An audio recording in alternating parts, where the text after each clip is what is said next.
Excellent. And welcome everyone to the Township Whitewater Region's regular council meeting for Wednesday, February 15th at 4:45 p.m.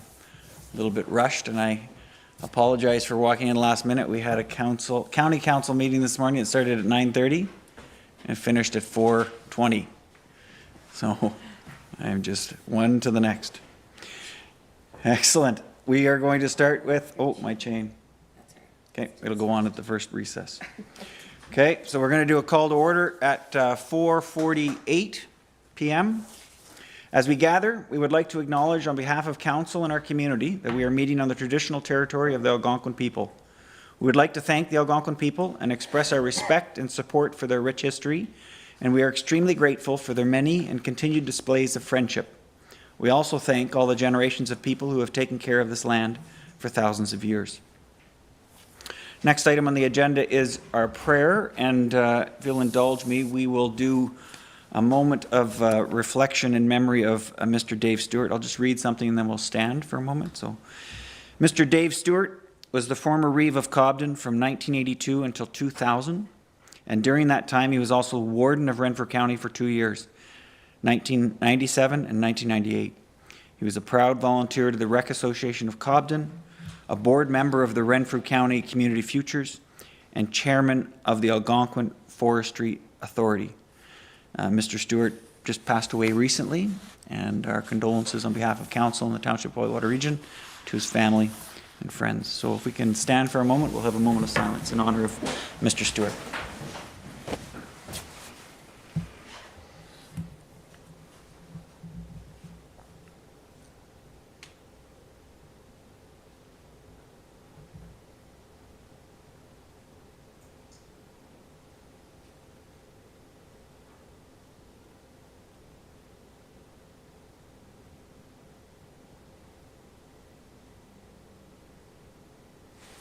Thank you, and please be seated.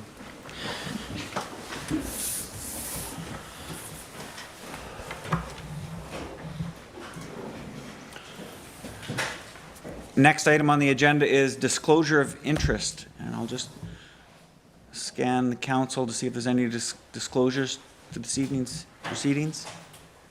Yes, Councillor Olmsted.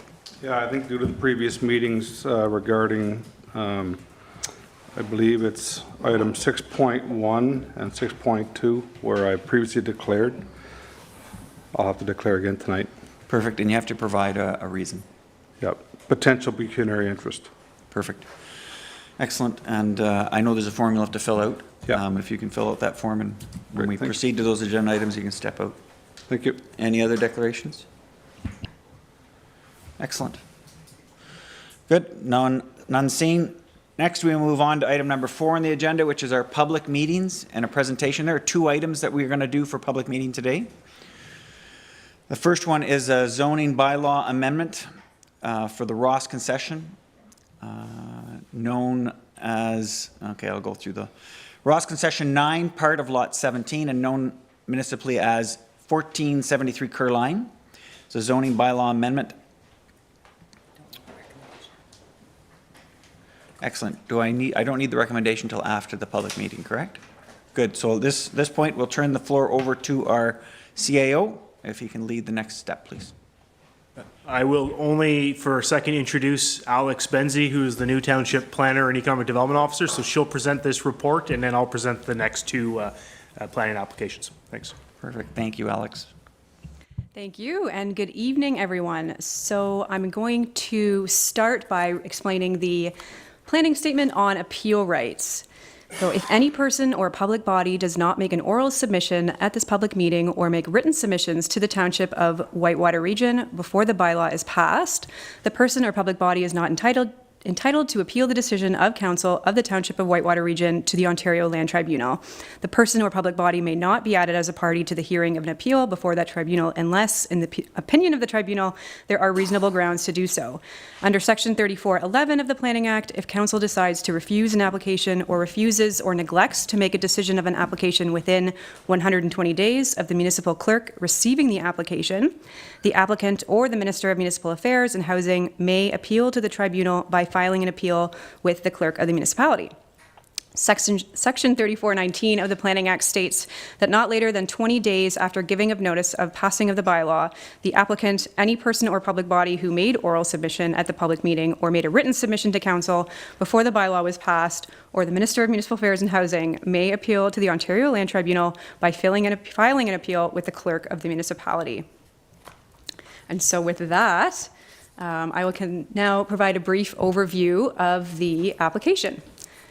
So this was submitted by Philip Leslie as a condition of a previous consent application filed D10-172. And so this rezoning application applies to the retained lands in that consent application, and the applicant is looking to rezone the lands from agriculture to agriculture exception 24 to prohibit residential use on the lands and to reduce the separation distance between an accessory farm storage and the lot line that's shared with the severed parcel to 8.5 meters. So the consent application was conditionally approved back in October of 2021. And it involved the severance of a surplus dwelling in lands designated agriculture in the official plan. So in order to protect and enhance the viability of agricultural practices, the official plan has a policy that states when severances are granted for a surplus dwelling, the retained lands can only be used in the future for farming. So no new residential uses can be built. So the first part of this bylaw amendment is to implement that policy and restrict residential uses on the retained lands.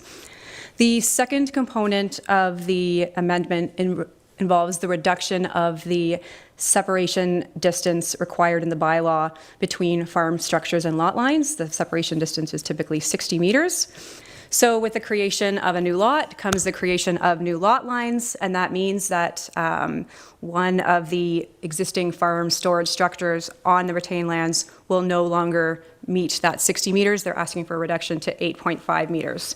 Staff support this proposed reduction as both the dwellings on the severed and the retained lands, they're existing, and the farm storage building, it's not being used to house animals or anything like that, so odor is not a concern. During the circulation of the application, no concerns were raised by members of the public or agencies. So overall, the application supports the objectives of the provincial policy statement and implements the requirements of the official plan. Therefore, staff recommend that council approve the application. And that concludes my presentation. Perfect. Thank you so much. So now I'm just going to double check. Sean, can you confirm if anybody's on Zoom that might want to make a comment? No one on Zoom. Excellent. And the floor is now open to members of the public if you are here to make comment on this agenda item. Excellent. Good. So next we will make the recommendation to council. We'll get a mover and a seconder, and then we can discuss it. So let me read it first there, Councillor Trimm. So the recommendation is the Council of Township Whitewater Region approve an amendment to the zoning category of the property described as Ross Concession 9, Part Lot 17, and known municipally as 1473 Kerr line, from agricultural zone to agricultural exception 24 zone to prohibit residential uses and to reduce the separation distance of the farm storage structure from 60 meters to 8.5 meters. Mover and a seconder. Mover, Councillor Trimm. Seconder, Councillor Olmsted. And questions or discussion from council members? Yes, Councillor Moore. Will this follow through then with that, going to be that blue property there, that severed property? Should either lot be sold in future, where does that stand? Does this zoning still stay in place?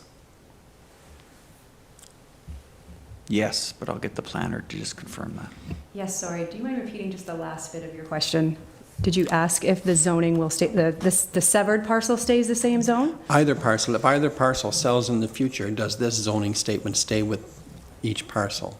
Yes, it stays. Okay, thank you. Good. Any other comments or questions? Councillor Bell. So just to confirm with that, so the house is being severed from the rest of the farming property. If the individual that owns that now were to sell the farming property, keep the residential property, the individual that buys that farming property is not able to put a residence on that piece of agriculture. Correct. Okay. Perfect. Last question for me is just, is there any restrictions for that, for the farming property, the use of that agricultural structure. You said that there's currently no animals in it, but if, could animals be put in it in the future, given the MDS? And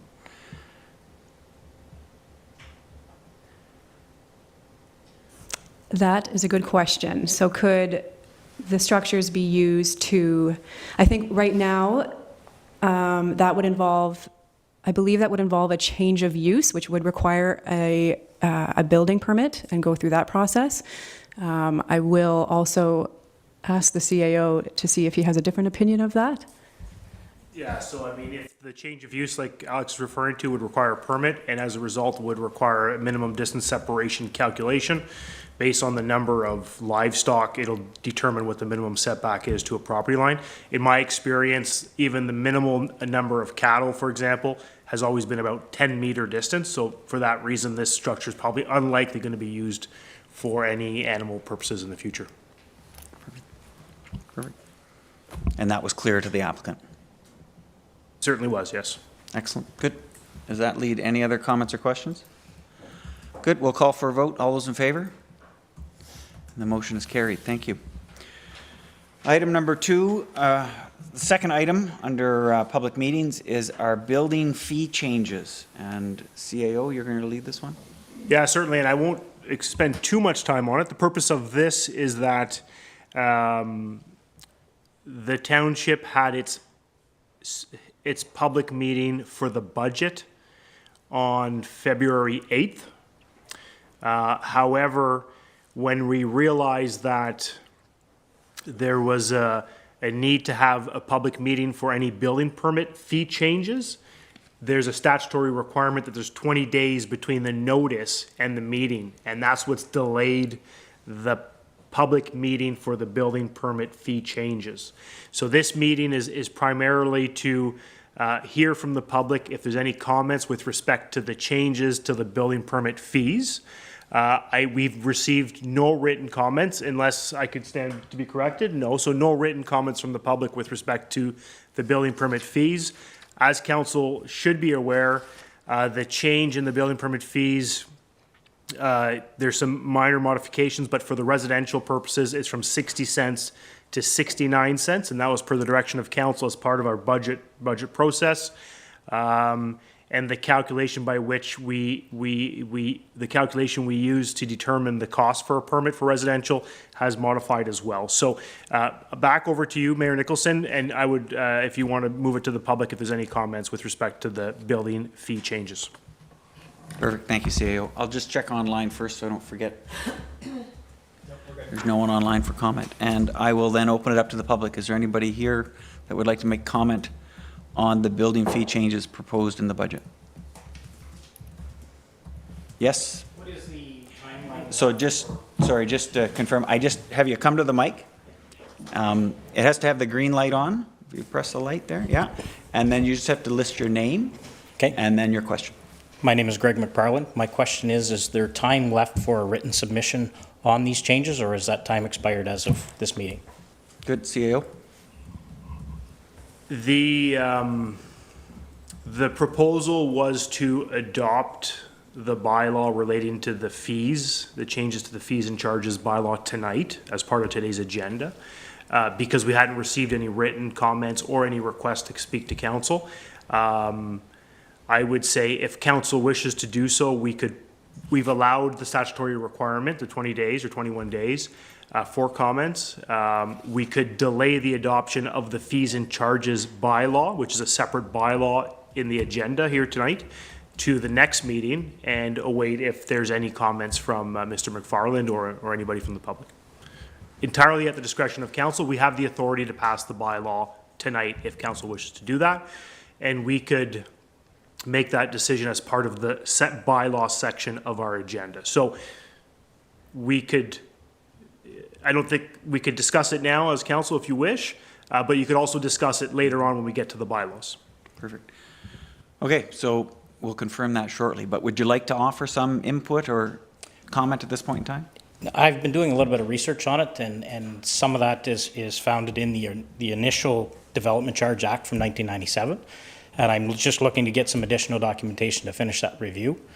And I would obviously need cooperation from the municipality to get that from the original discussions, because obviously it was quite some time ago. So if there's no time, I mean, you're well within your right to proceed, but I am sort of looking into it, so.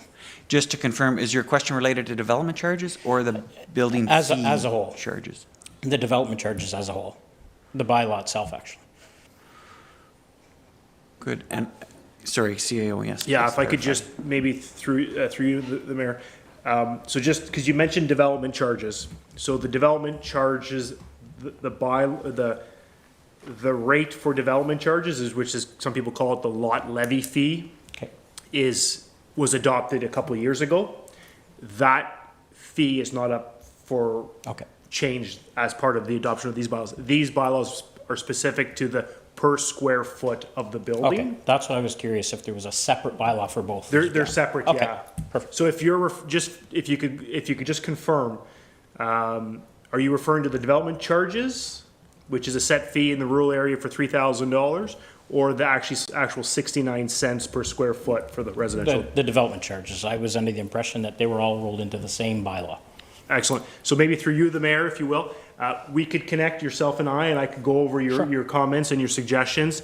The development charges bylaw for the members of council is reviewed every 5 years. And in fact, some of the changes to the acts recently could be every 10 years, but we might do it sooner than that. So ours was adopted in 2021 and would be up for renewal in 2026. But certainly I'd be glad to speak with you, Mr. McFarland, as well. Okay, perfect. Perfect. That's Anything all I else? have. Nope, that's it. He Thank answered you my for, other questions. so- well, and we appreciate you coming in and offering your comments. Perfect. Thank So you very much. Hopefully you guys can connect and we'll hear more. Thank you. Good. So is there any other members of the public here that would like to make comment on building fee changes? Excellent. So there's we won't even have to discuss it when we get to that portion of the agenda. Excellent. So at this point in time, we will have recognized that we've received any and all public feedback related to 4.1 and 4.2. Good. Next on the agenda is our announcements. And I just want to offer a short report on some of my activities to both to you and to the members of the public that might be watching. And then we'll go around the table in our usual fashion for announcements. So my intention is to provide council and the public some details of events over the past 2 weeks.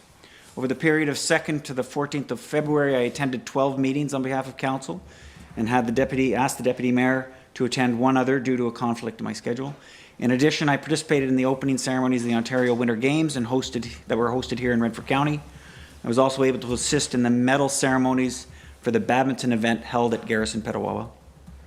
The Ontario Winter Games was a great success, and on behalf of the Township of Whitewater Region, I want to recognize the organizing committee led by our county warden, Reeve Emone, and the many staff and volunteers who made it so successful. It was incredible to meet so many volunteers from Whitewater Region volunteering in many of these other locations. We were very well represented, and on behalf of council, we thank you for your commitment to these games. The upcoming 2 weeks will have 2 areas of focus for me. First, in my role as County Councillor, I will be participating in the annual budget workshop, followed by the County Council on March 1st. Second area of focus, I'm setting up initial meetings with our neighboring mayors and CAOs to explore opportunities to work together.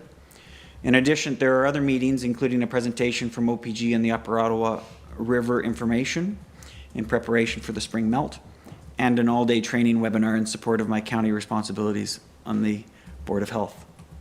Lastly, I just wanted to advise that the CAO clerk and I are generating a plan over the coming months where we will ask some of our boards and committees, like the Watershed Council and the Whitewater Historical Society, to present to council. Similar to the delegation received from the Whitewater Library before Christmas, it's meant to provide us as council with some general information to facilitate a strong networking between the members of council and the community organizations that serve so many key functions in our community.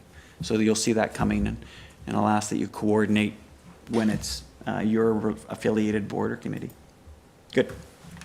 Deputy Mayor, your turn. Thank you, Mayor. I just have the one announcement this evening. Okay, Carmen?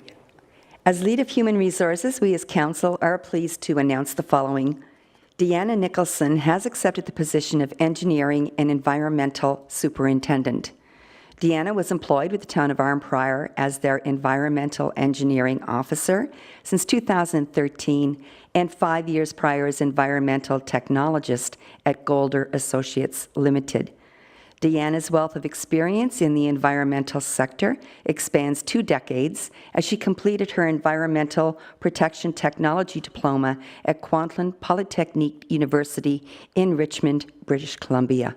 Please extend a warm welcome to Deanna as she begins her new role with us as of as of March 13th. Thank you very much.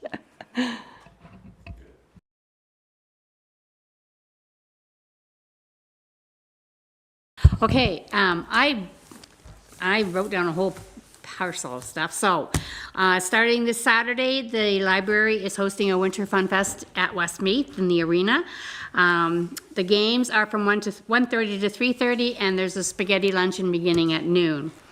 For the people in Westmeath area who have been asking, we will now have a satellite library office or a satellite library coming to Westmeath at the Grace School, with more information to come. The Foresters Falls Winter Carnival Bingo is Saturday night at the Orange Hall in Beachburg, with the carnival itself the next day. There's a pancake supper at Grace United Church from 4 to 7 on the 21st. And Cobden District Public School is presenting Willy Wonka Jr. show at 6:30 on March 1st and 2nd. And on March 5th, there's the Cobden Curling Club is hosting a fundraising breakfast. And I also want to announce that this Saturday at 4 o'clock at the Cobden Agricultural Hall, we are honoring our years of service and recruit graduation firefighters at the Cobden Agricultural Hall. That's it. I have 2. February 24th, there's a soup luncheon in Beachburg at St. Andrews United, 11:30 to 1. And then on February 28th, which is a Tuesday, there is a meeting at Beachburg Public School at 7 p.m. to start celebrations for the 100th anniversary. So if anybody's interested in that, by all means, please attend. You don't have to register first, just show up and bang on the door. Thank you. Just out of curiosity, Councillor, are you planning to attend that meeting, the 21st of February? Are you requesting me to attend? I was thinking about it. That would be great. I think it is the 100-year anniversary. Yes. I think it would be good to have some council representation, if that's possible, please. And if I can't go, then my second will be Deputy Mayor. Okay, Deputy Mayor, if I can attend. Thank you. Problem solved. Councillor Trimm. Thank you, Mr. Mayor. I just have one. Some of mine were already taken. But anyway, February 21st is a Tuesday, Shrove Tuesday, and in Westmeath there will be a pancake supper from 4 to 6, and depending on how big a pile of pancakes you want, it's either going to be $10 or $6. And that's all I have. Thank you. Councillor Olmsted. I'd be $10, thank you. I have 2 items. I don't think you covered the Civitan Fishing Derby, yeah. So the Civitan Fishing Derby that was to be hosted this Saturday, the 18th, is canceled. The fishing part of it is. So they are still going ahead with their draws. I'm not exactly sure how they were going to proceed with that, or it's usually on video, YouTube. So I'm not exactly sure how they're proceeding with the draws, but they typically have the draws that Saturday evening anyway. So you may have to dig in to find out.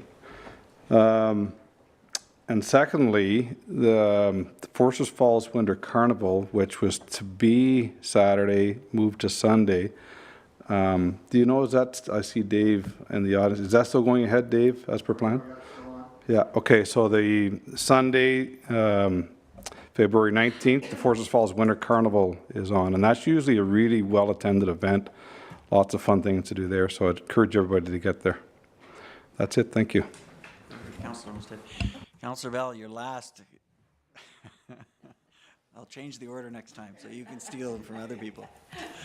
Good. And I just encourage, again, for the public and for the members of council, we have a community calendar on our website. Input can be put directly in from our community organizations to advertise these types of events. Doesn't restrict us from talking about it during announcements, but it would be we'd like to make it a common place where we can see things in the community all being happening. So if you can encourage the boards or committees or organizations you're associated with to share that information, and please enter their activities and events.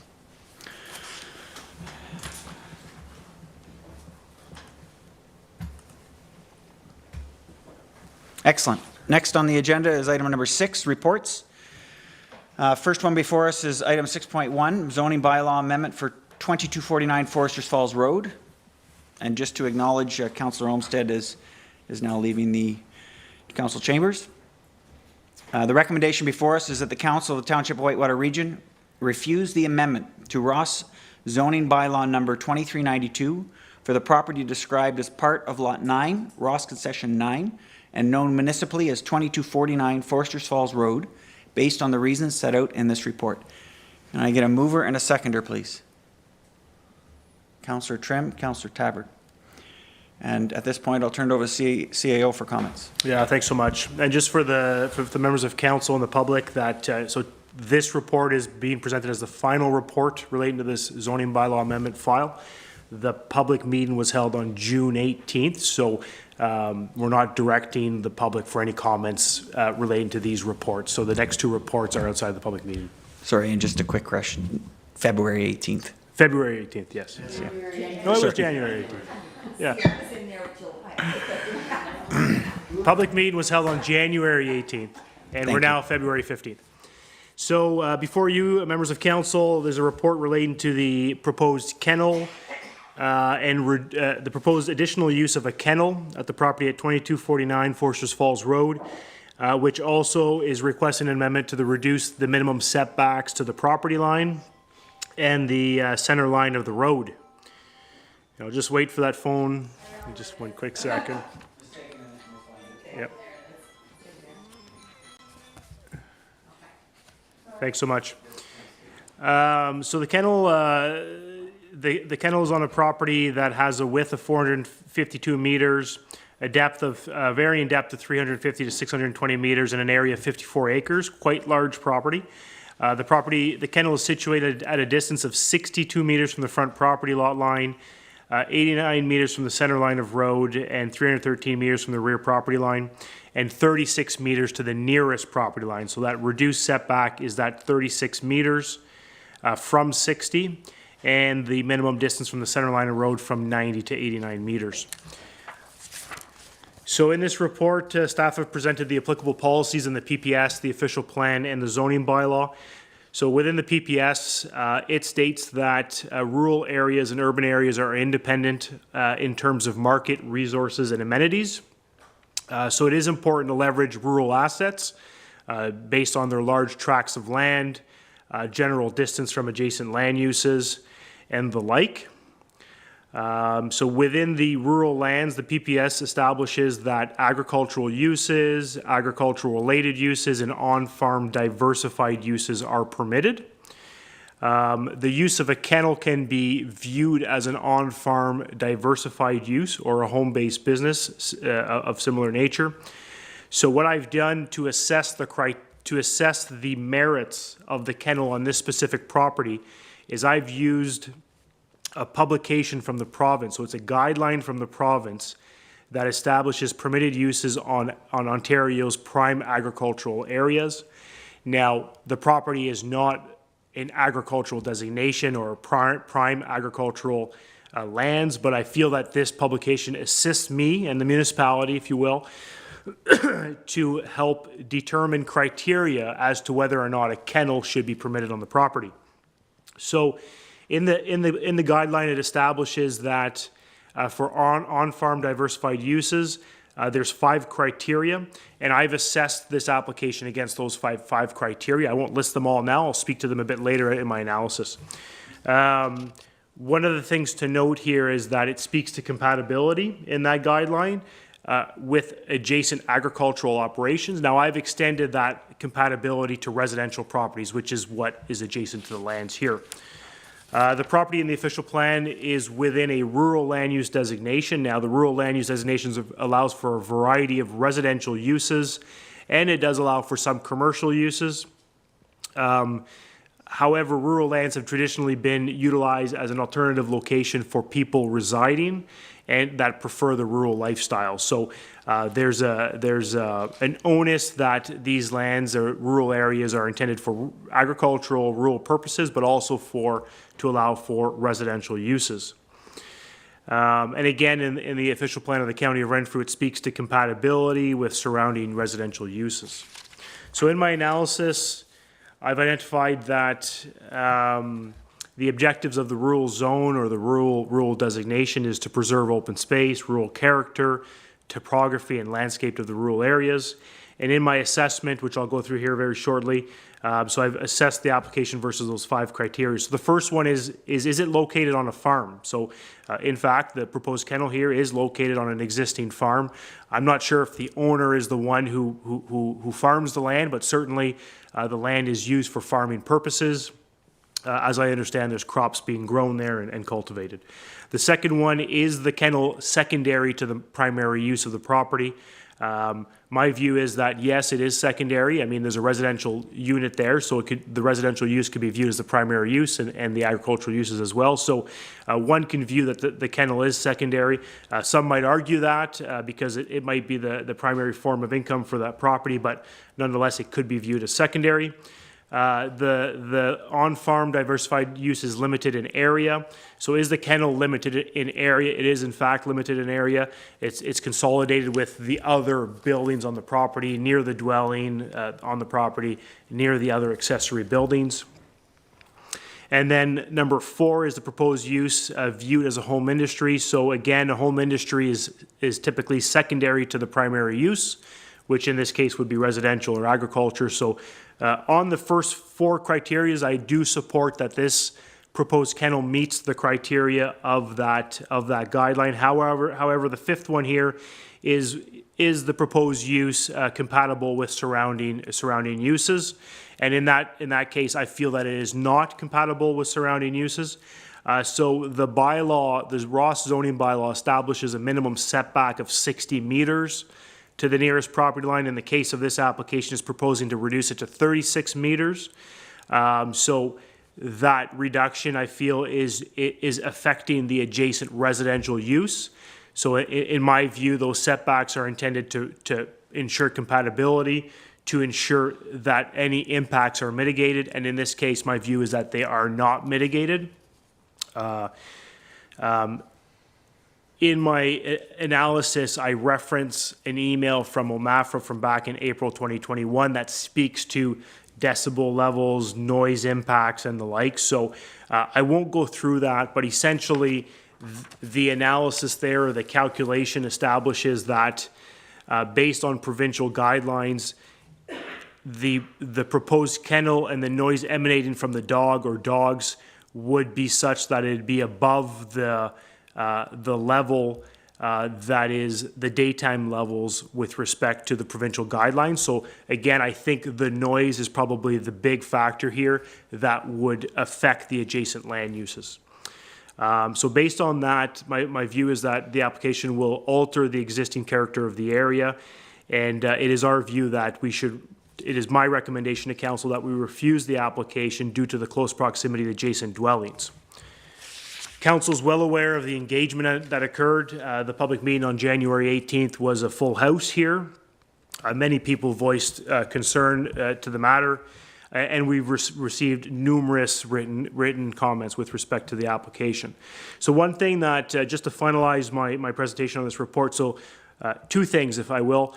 There is no mention of welfare of animals in my report. The basis of that is we do recognize that is extremely important. The township does recognize, staff for that matter anyway, recognize that there's a need to ensure that all animals in our community are we're ensuring their welfare, whether it's cattle, whether it's dogs, whether it's cat and the like. And we feel that moving forward with the notice of motion from Councillor Tabbert, revisions to the bylaw will examine potential mechanisms by which we could utilize the ministry more frequently, maybe consult with them more frequently, use them for inspections, would better ensure the welfare of the animals within our kennels and our communities. So we do anticipate that should the motion from Councillor Tabbert be passed later this evening, the review of the animal control bylaw will establish some type of framework relating to the welfare of animals within our jurisdictional areas. So we recognize that there could potentially be a welfare matter, and we'll review that later. So that sort of finalizes my presentation, and I'll be glad to answer any questions from the members of council. Thanks. Thank you, CAO. And I'll go to the mover first. Any comments, questions? No, thank you, Mr. Mayor. And the seconder, Councillor Tabbert? Do we know if there are animals currently at this property, or does that matter with this zoning bylaw application? CAO, do you want to try? As I understand it, there are animals there. I mean, animals as in dogs. What would happen, scenarios here, if council decides to refuse the application, we will communicate that decision to the applicant, the owner, and we would require him to cease operations within a certain time frame that is reasonable with respect to the nature of his business. There are appeal rights, as Planner Benzie spoke to at the start of the meeting for the public meeting, so he could appeal the decision, but it is sort of the view of staff that the operation has to cease if council refuses the application.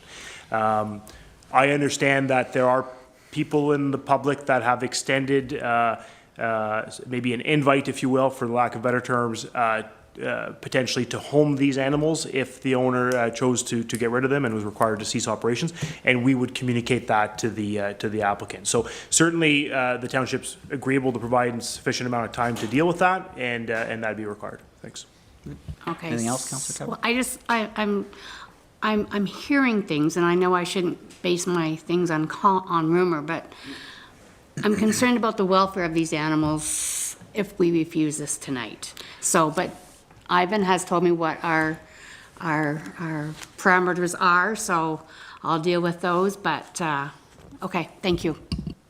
Good. Thank you, Councillor Tabbert. Other comments, questions, issues that other councillors, Deputy Mayor, want to raise? Councillor Bell. So this application was put forth as a zoning amendment to go. The amendment was to go from a rural residential to agriculture. That's correct. Well, the application. So the property is currently zoned rural. Yep. It does not allow for a kennel. The application was put forth to provide for an exception. So a site-specific, property-specific exception to allow for a kennel. So it wasn't from agricultural to rural, it is already in rural, and it would provide for an exception. So this decision tonight doesn't have any effect on the property owner being able to zone for an amendment in the future to change his, because it's a fairly significant agricultural property as far as it's 56 acres. I think there's 35 tillable acres on that. I was just wondering, the decision tonight doesn't have any effect for the applicant to be able to transition that over to an agricultural property in the future for other uses, essentially. No, this sir. is just for the amendment for the purposes of the kennel. Yeah, that's correct. So the property remains in the rural zone, which allows farm uses, so he would be allowed to continue to farm the property, yes. Good. The application deals directly with the ability to put a kennel on it. That's it. Good. Any other comments, questions? Oh, one more, Councillor Bell. Sorry, one more question. So the, just through your analysis, the major issue with this is, as far as your report is concerned, is the noise, and with the setbacks from the kennel to the other residences or for the neighboring properties. That's correct? Yeah, I would say the primary one pertains to noise. I think, yeah, I would say the noise is the biggest impact to the adjacent landowners, yes.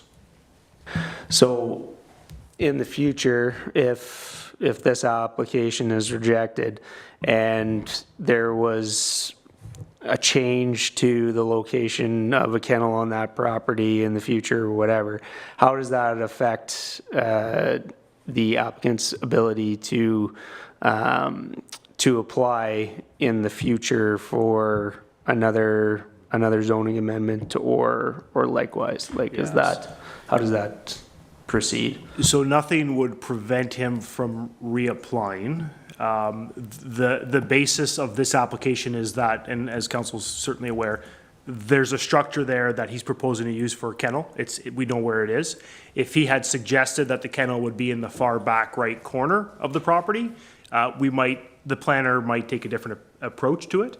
But again, we would review that application on its own merits. So I would say that nothing would prevent us, or the planner at the time may refuse the approval, even if it's at the back corner, but we're dealing with an application where it's there, we know where it is. So each application would be assessed based on its merits and the planning policies. Thanks. And I think the key here, just to put it in layman's terms, is this is an amendment to the zoning. If that amendment does not get passed, there's no change to the zoning. There's no further restrictions for future applications. It's specific to this application. Good? Clear away, everybody? Any other comments or questions? Okay, we're going to put it to a vote. All those in favor? And the motion is carried. Excellent. We'll move on to the next one. Item 6.2, zoning bylaw amendment for 16356 Highway 17.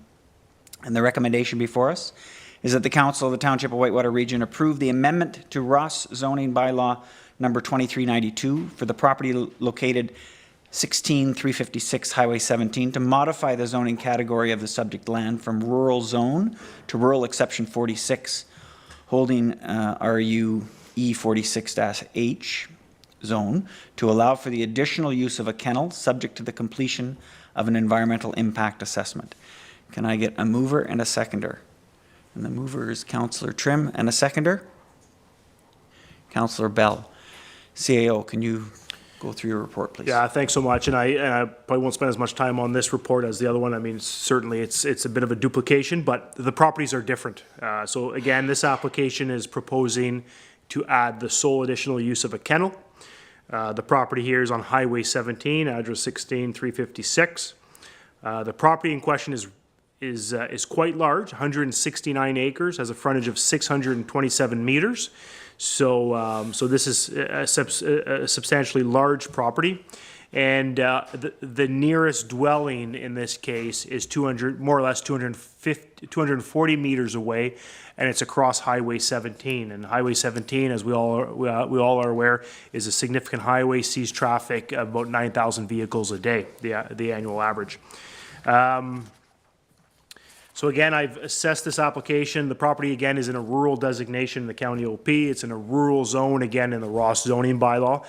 So I've done the same exercise to assess the merits of this application against the publication 851, the guideline from the province. And in this particular case, I found that the impacts to adjacent residential uses, land uses, would be significantly less by virtue of the noise piece.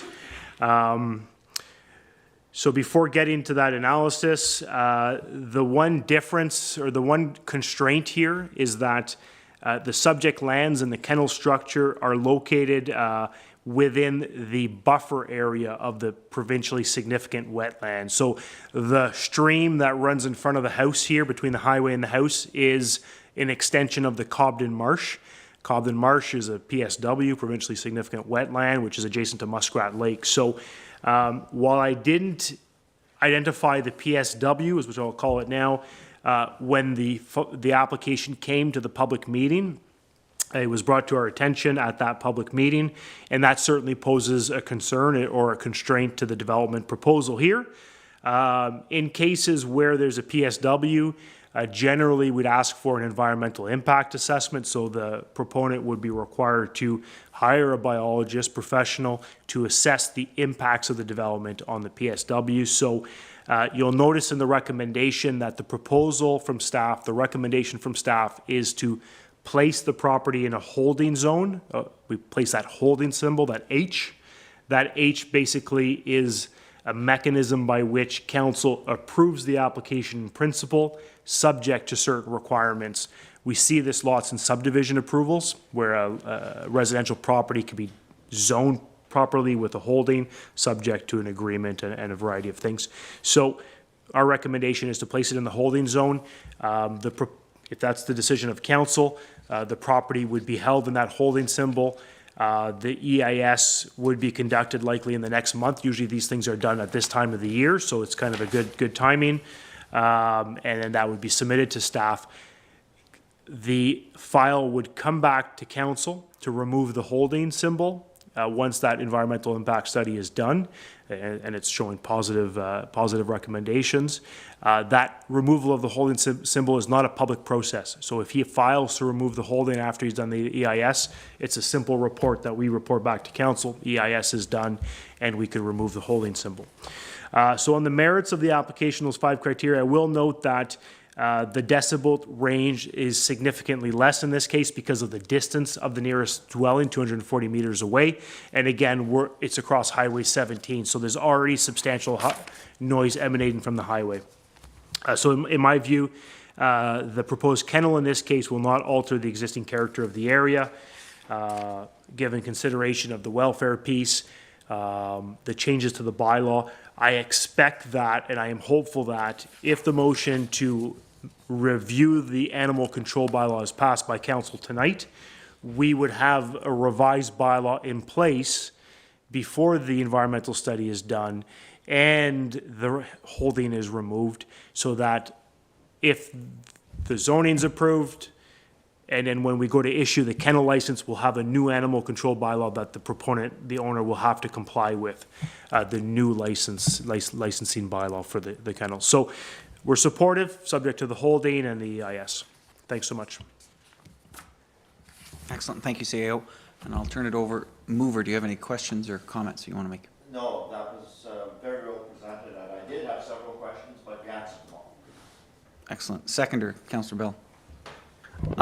Is there a way, like, as you noted, that if we do the kennel bylaw review tonight, if that environmental impact assessment's done in the next month and those are kind of conducted under the same timeline, is there a way that we can formally input that into the recommendation as far as, I don't know how you'd word it, but allow for the additional use of a kennel subject to the completion of an environmental impact assessment, as well as meeting the standard of the kennel bylaw? Like, I understand to comply with the kennel bylaw, you would have to meet those standards.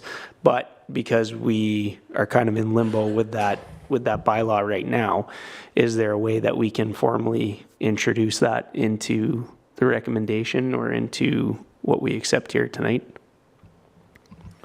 CEO, do you want to answer first, and then we can talk about Yeah, procedure? I think it might prove problematic because typically you need to meet the requirements before removing the holding. So those requirements can't extend beyond the holding. What I will say, though, is in the case where the new animal control bylaw is in place, when we issue the license, that is the timing when the owner of the kennel will have to comply with the policies of the bylaw. So if it's in place before the holding's removed and the owner applies for a license, he'll have to meet the new bylaw. With that being said as well, is there might be, there's opportunities in these bylaws to either allow for non-conforming grandfathering in the old kennels, but there's also ways to require old kennels to meet the new standards over a period of time, whether it be 1 or 2 or 3 years, to give them a bit of time to transition to the new policies. So I think we could work without having to include it in the holding symbol thing. Thanks. Good. Satisfies, Councillor Bell? Perfect. Other comments or questions from other members of council? None? Perfect. We'll call for a vote. All those in favor of the recommendation? And it is carried. Thank you, CAO.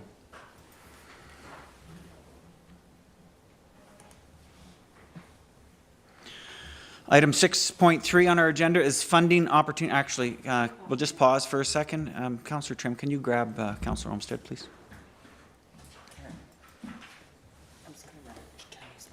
Okay, thank you.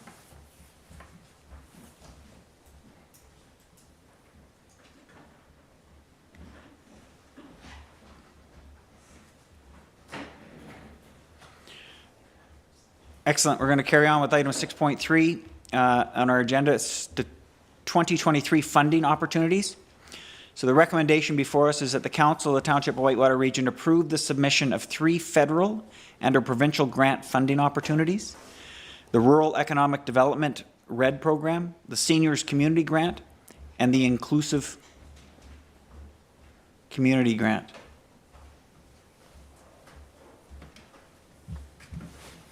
Can I get a mover and a seconder, please? Mover is Councillor Olmsted, seconder Councillor Bell. I'm going to turn it over to the CAO. Yeah, thanks so much. I will note these are 3 provincial grants, so the federal piece didn't have to be in that motion, but it says federal and/or provincial grants. So what we have before us is just a report to council to allow us to apply for 3 grants. The RED grant, or the Rural Economic Development Grant, is a grant that supports economic development in the rural areas. We were successful in 2021 with the preparation of our business retention and expansion program with the hiring of Scott Hamilton. So the grant allows for grants up to 50% to a maximum of $150,000 for the economic diversification and competitive stream. Competitiveness stream, which is the stream we will be applying for. So what we've done is, back in 2022, we applied for a partnership grant with the Township of Greater Madawaska to prepare business marketing and a promotional campaign to support our existing businesses. We are looking to reapply for that, subject to some minor modifications to our application as a result of conversing with some provincial staff. The application we filed in 2022 was for a project that costed $60,000. In the case where we were approved, $30,000 would be covered by the province, and each township would be responsible for $25,000. So we'd be contributing $25,000 for a $60,000 project. So this is a RED grant, one we've applied for numerous times over the last 5, 6 or more years, and we've been successful on occasion. The next 2 grants pertain to our Whitewater Region Seniors Home Support, and actually Whitewater Region Seniors Active Living and Home Support Pilot Project. The first one is the Seniors Community Program, which is one that is issued through the Ministry of Accessibility and Seniors.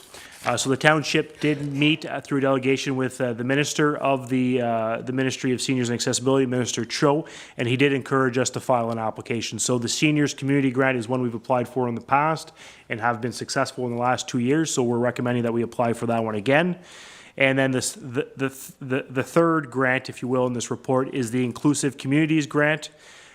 This one hasn't been made available yet, but we anticipate it will be in the future, so we're just getting the tentative approval from council now to file that application. And we've been successful in the past for this grant, which has helped support the pilot project, and we would look to file for an application for that one as well.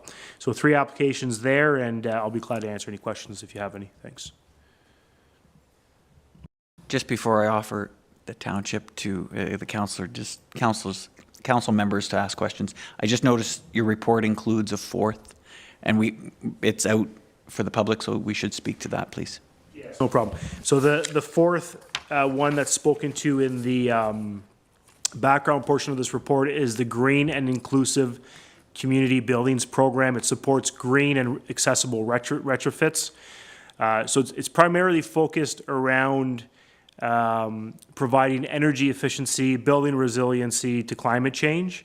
The projects could be funded up to 80% to a maximum of $10 million, or 60% for projects greater than $10 million. Council will maybe remember that we provided a letter of support to the City of Pembroke for a new area aquatic and fitness facility.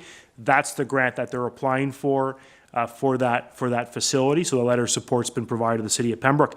Now, I haven't identified a project, and that's why it's not in the recommendations, is one piece. So the key thing, it needs to be a facility that's accessible by the public, which are primarily our community centers, our arenas, and with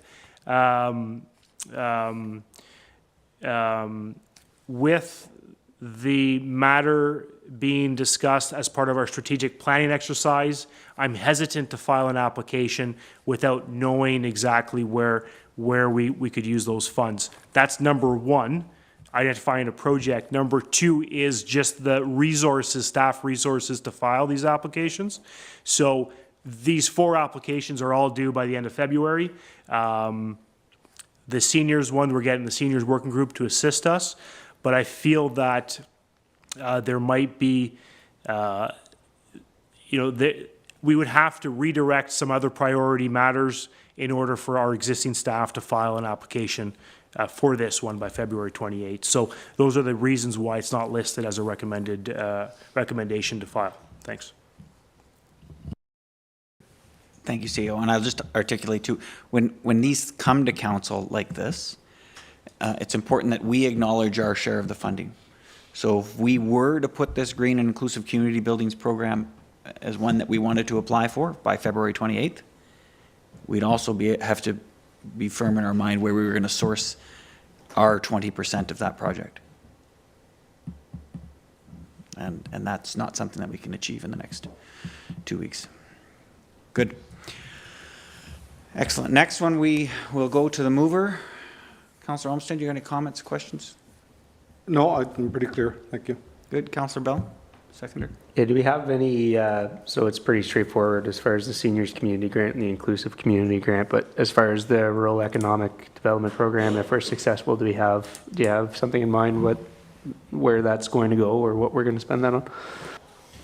So, sorry, I just think I missed a little part. So what are we going to be doing with that project if we are successful? Yeah, so that rural economic Yes. development program, I think you spoke to the seniors and the inclusive, Yeah. like those will both be going back into that seniors community program. But as far as that rural economic development program, do we have something in mind specifically that we're going to be putting that $60,000 to work on? Yes, certainly. So the township undertook, in partnership with Greater Madawaska back in 2021, we received funding through the modernization program.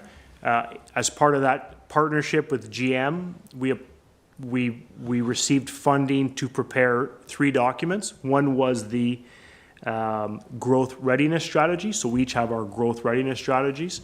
The zoning bylaw review, so we have hired a consultant, so we're partnering with that. And then the third one were development standards. So those are the 3 projects. So the growth readiness strategies those documents are complete, final, received by council.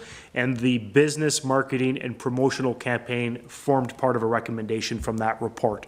So what that entails is that we would engage the services of a media company or advertising or something like that, or promotional company, and we would essentially develop new campaign flyers,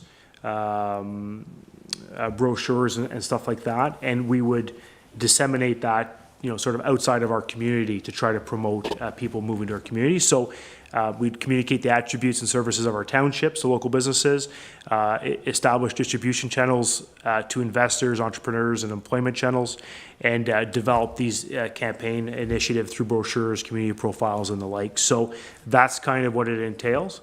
It's just the graphic design piece of it is extremely, there's an expertise to that, and that's kind of where the cost is associated. So that's essentially what the project would entail. And just so I'm clear, that's 60,000 total. The grant funding is 30,000. Like, that is all split up between us and Greater Madawaska at 50-50. That's correct. So our contribution, the municipal contribution is 50%, so 30,000, and we'd split that cost.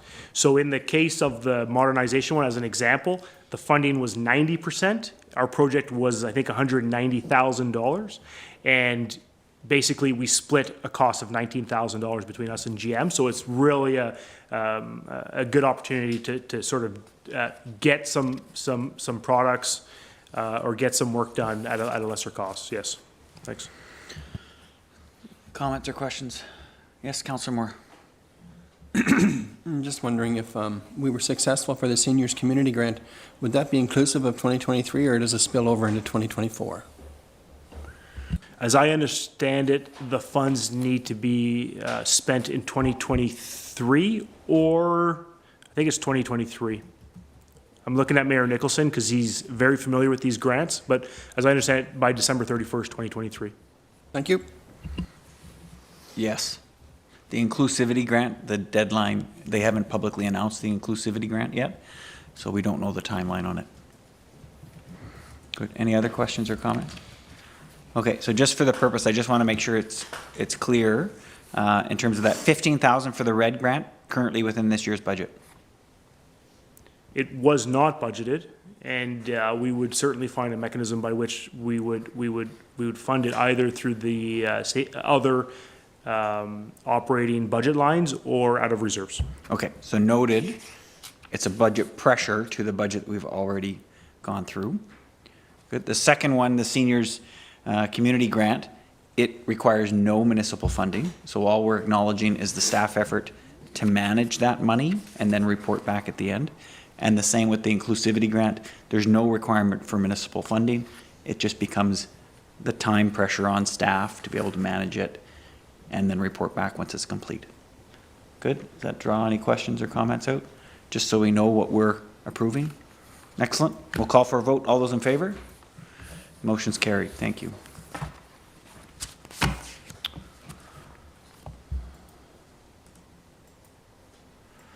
Good. So the next one is a first time for me. So we have an item that we'd like to propose is added to the agenda. It was not publicly made available within the timeline identified in our procedural bylaw. However, there is a mechanism available to council to add things to the agenda within that timeline. It would require a vote of 2/3 of council. So if I do my math right, that's 5 or 4? Yes.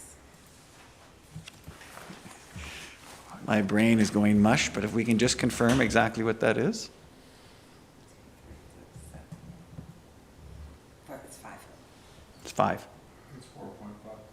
So- It's 6, but So round up. we're rounding up to 5. So what the next recommendation is going to come forward to see if we can add something to the agenda. So it's important enough, given the timelines, that we need to add it to the agenda without the public notice. And that would require 5 council members to agree to that. So the recommendation before us is that the council of the Township of Whitewater Region add item 6.4, Bill 109, More Homes for Everyone Act, and Bill 23, More Homes Built Faster Act, to the agenda with a 2/3 vote. Can I get a mover and a seconder, please? Mover, Councillor Trimm, seconded by the Deputy Mayor. Any comments or questions? Okay, all those in favor? 5. Motion's carried. 6. Motion's carried. Excellent. So item 6.4 is now added to the agenda as a result of a 2/3 vote. As we mentioned in the recommendation, it has to do with bills 109 and Bill 23. These are both provincial bills that talk to how they're going to grow the number of houses being built in the province.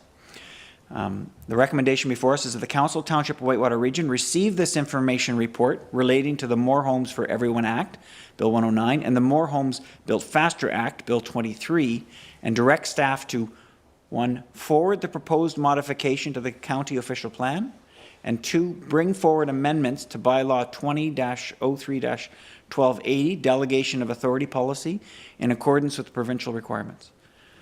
Can I get a mover and a seconder, please? Councillor Trimm, Councillor Tabbert. And I'm not sure who I'm handing this over to. Our new planner, the floor is yours. Okay, thank you. So as Mayor Nicholson mentioned, this report provides an overview of some of the recent provincial changes to legislation that impact how we plan and how we do development here. The two legislations are Bill 109, the More Homes for Everyone Act, and Bill 23, More Homes Built Faster. So I know it's a bit of a long report, so I'll try and keep my discussion about it to the high notes and leave time for questions. So just a bit of background, Bill 109, this was passed in the spring of 2022, and its main focus is on encouraging timely municipal decision-making. The two biggest changes in that list are that site plan approval be delegated to staff. So right now, site plan approval is a council approval. The province has required that becomes a staff approval. And the second biggest change is that there's now a refund process for certain application fees if they are not granted in the timelines. So this only applies to zoning bylaw amendments and zoning bylaw amendments that come attached with an official plan amendment and site plan applications. And municipalities have to have this refund process in place by July 1st of this year. Bill 23 was passed last November, and it included a suite of changes to a number of different legislations with the goal of reducing perceived regulatory barriers and development fees. So the report provides quite a full list of changes that are most relevant to the township. There are others that aren't quite as relevant to us. But a couple of things I do want to highlight are that 3 residential units per lot are now permitted wherever there is both water and sewer services available. So that would apply here in Cobden. The bill also changed additional rules to site plan control. So now developments of 10 residential units or less are exempt from site plan control, and we can no longer regulate architectural and design details through site plan control. Another notable change is around consents and minor variances, things that go through the Committee of Adjustment. There are no longer third-party appeal rights. So no one other than the applicant, the municipality, or certain public bodies can appeal that decision of committee. In other words, a neighboring property owner would not be able to appeal a decision made by the committee on these types of applications. So in terms of how all these changes will impact the township, staff feel that the biggest impact of Bill 109 certainly is the potential for refunded application fees. There are tools that we can use to mitigate these impacts, and you'll see in the report that we've divided them into front-end tools, and these are things like enhanced pre-consultation, as well as back-end tools like what we discussed earlier tonight around the use of holding zones, as well as site plan conditions, and the further delegation of other, perhaps minor zoning bylaws to staff. The County of Renfrew is in the process right now of updating the official plan so that municipalities that use the official plan have flexibility with those types of tools. Right now, without those amendments, there's not as much that we can do. So we do need to wait for the county official plan to move forward. With Bill 23, at this time, staff feel that one of the biggest challenges is around those site plan rules, particularly because site plan control has been the main way that rural municipalities across the province ensure things like grading and drainage, erosion and sediment control are implemented through best practices. So exploring alternative options is something that should be considered. And then lastly, we do have 2 next steps that do need to be actioned in the short term, and these are associated with the recommendations of this report. So in order to comply with that requirement of site plan approval being delegated to staff, we'd like to bring forward a revised delegation of authority policy at a future meeting of council.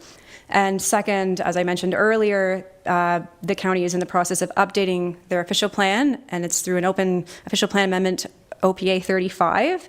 So to ensure that our Whitewater region policies are also consistent with Bill 23, we'd like to engage with the county on our proposed changes to those policies, which are presented in the attachments. And I'll just add that the only thing that we have, the only policy that we changed in our policies is just relating to the language of site plan control. We haven't made any changes. So this is really just to make sure that the Whitewater region policies in the official plan are also implementing the changes required by the province. Nothing else has changed. So that concludes my presentation on this report, and happy to answer questions. Awesome. I can't remember who moved this. Councillor Trimm. Councillor Trimm, as the mover, do you have any questions or discussion you want to lead us off with? No. Good. And the seconder? Councillor Tabbert. Councillor Tabbert. Okay, good. Anybody else have questions or comments? Yes, Councillor Olmsted. Yeah, there's a lot of meat here to try to get through. I think probably over 90% of it wouldn't apply to our township, if I'm not mistaken, in terms of low rentals and some of the fee reductions or refunds. That's my sense of it. Can you offer any other insight to that? Yes, I would agree with that. One thing I didn't mention is one of the other changes, which is in the report here, is around the fee rebates of development charges and parkland dedication rates. So what the government is trying to do is incentivize and make it easier to build additional units and more affordable units by reducing those fees. And that's a common practice that some municipalities are doing through community improvement plans to try and make it easier to build these types of projects. So now the province took that as a best practice and said, okay, everybody now has to reduce these types of DCs on these types of projects. And so talking to the staff, you're right, from what I understand, we don't right now get a lot of those types of applications. The additional units, those are still very new, so it could be, that there's an impact in the future of not having DCs for those types of projects. But yeah, right now I don't think there's many purpose-built rentals being built here or other types of affordable housing being built here yet. So I think financially, this township, we won't see the impact as some of the other larger municipalities are feeling like they will experience. Thank you. Just one other comment on the refund amount application type. I guess it's page 2 of 67. Could you go to that? Page 2 of 67. This one here. She's got it here. Oh, sorry. Sorry, Carmen. 34 of the agenda. So maybe a question for the CEO. Just look at the timeline, the decisions to be made within that second column, 90 days, 191, 149, et cetera. My experience is that we currently don't have anything that would be delayed in those types of numbers. I would say in my since 2019, since I've arrived, we've generally met these timelines. So with like zonings within 3 months, yeah, certainly we've generally met that timeline, like a decision. So yeah, I don't anticipate that this will have a significant impact on our revenue sources, just by virtue that we could meet the timelines. The site plan one, 60 days is relatively quick, but we don't get a huge amount of applications for site plan approval. But I mean, I think, we should be able to meet these timeframes. Great, thank you. No more questions, thank you. And the key for that one, as I understand it, because this has gone through county council, in fact, Alex has presented it to us already once. The OPA will encourage or will allow municipalities and county to incorporate more pre-consultation. So you would know up front what those tough applications would be and be able to do a number of things to lead up to make sure that you could get them passed in those timelines. Did I articulate? Oh, good, see, worked. Any other questions? Okay, I have a couple, just to be clear, because I know we have a builder sitting in the audience too. So it has to do with the triplex, and it would only apply here in Cobden on municipal services, correct? One lot, 3 houses?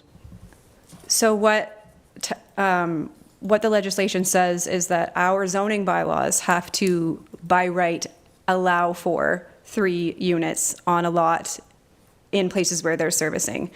In other places where there's not servicing, it doesn't mean, I think our bylaws would still say one unit per lot. It doesn't mean that somebody could not apply for a zoning bylaw amendment and try and do that, but there are impacts when you have more units on a lot on well and septic, and so usually they would require some sort of hydrogeological study to Yeah, and it do becomes that. cost prohibitive, and then you're no longer into affordable housing. So, in here in Cobden, what I've seen in the last term of council, BEI has a subdivision. They amended some of their lots to make them duplexes, is that right? They blended lot lines or something to that effect? Could they do that now with future subdivisions just at the staff level, or would that require it coming back to council? They can't do it at the staff level. They require applications that would come to council. The next phase of development for Wren, phase 3, is all singles, and I think they anticipate building singles. If they're proposing to there may be opportunities to have a single but have an additional unit or 2 in it, maybe the garage, the basement apartment, so there's an additional 2 units within the single.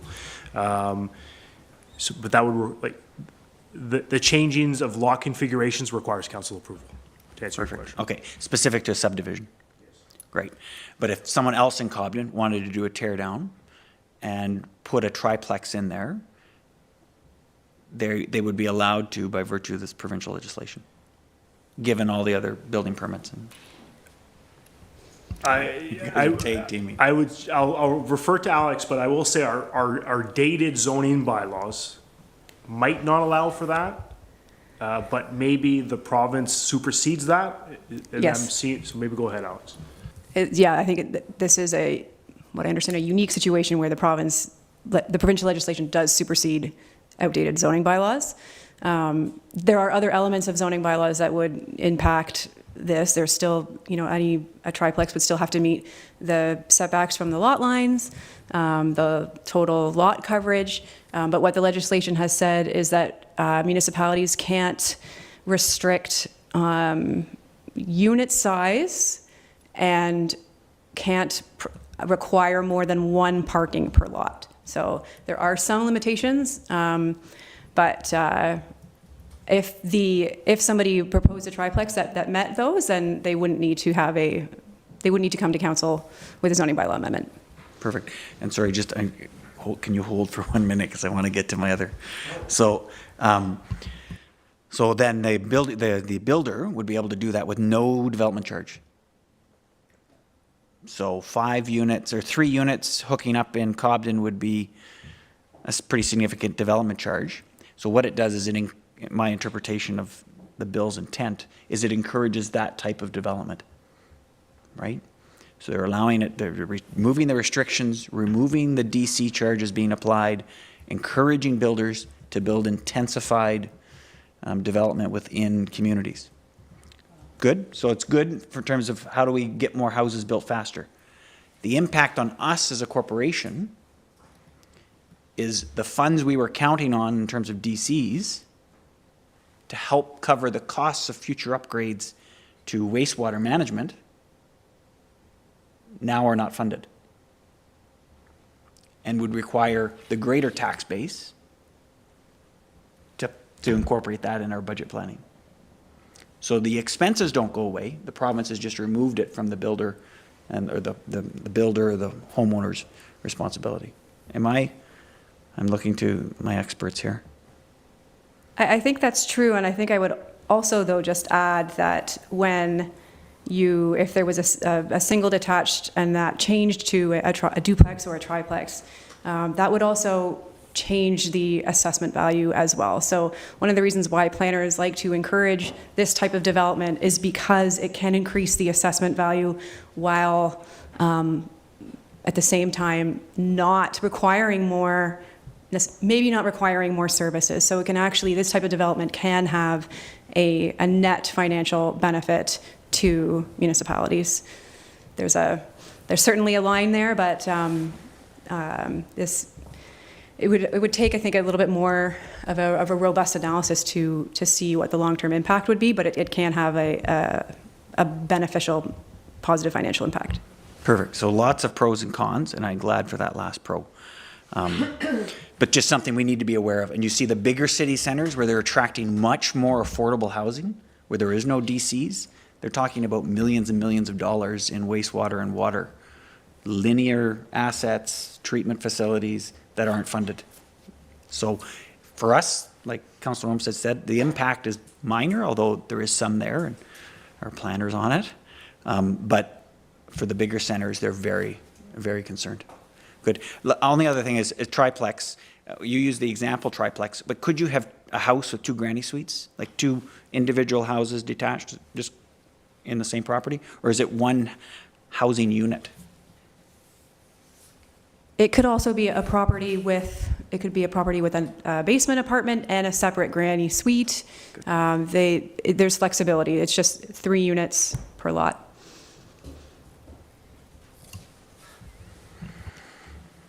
Perfect. Lots of information. Councillor Trimm, thank you for holding your question. No problem.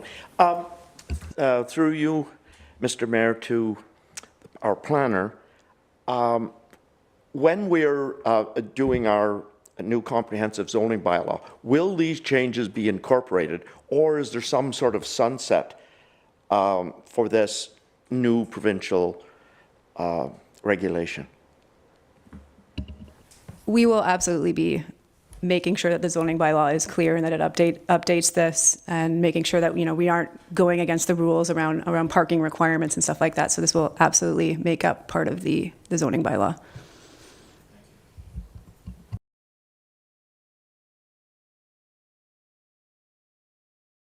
Yeah, sorry, the more and more I read it, I'm going to stop reading it to stop your questions. I'm a bit confused on the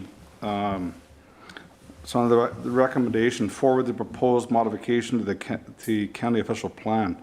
Is this not come down from the province? Like, isn't this already incorporated into the official plan? Or shouldn't it be?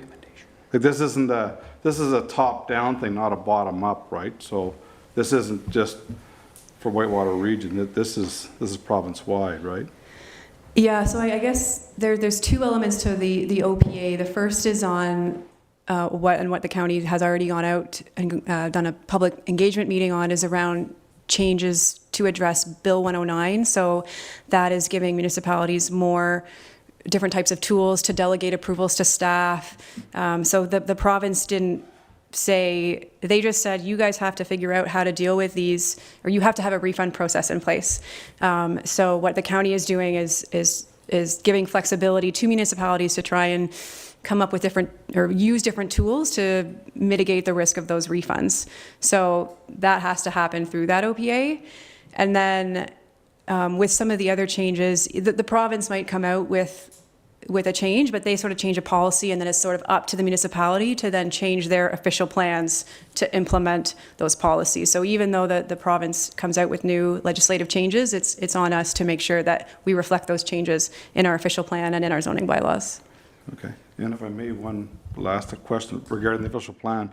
Has that official plan for the county been adopted now? Are we operating under the, still not? Because I think I started council in 2014. And we were trying to adopt it then.